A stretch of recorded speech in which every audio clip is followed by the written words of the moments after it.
Rogers Ignite TV boxes require an internet connection for streaming and on-demand content. For Wi-Fi connection, navigate to Settings, Network, then Wi-Fi on your box. Select your Rogers Ignite network and enter the password. For Ethernet, connect a Cat6 cable from the box's Ethernet port to your router's LAN port.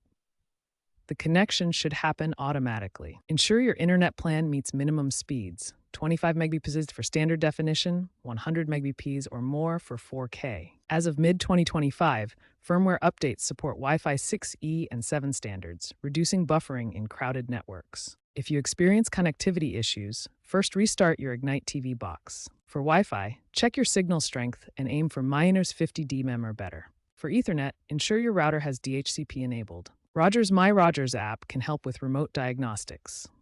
To optimize your connection, consider using a mesh Wi-Fi system like Google Nest or Eero to extend range. Rogers also offers a Smart Connect feature to switch between Wi-Fi and Ethernet for stability. Strong passwords and WPA3 encryption are essential for Wi-Fi security. While Wi-Fi is increasingly popular, Ethernet remains more reliable for mission-critical setups.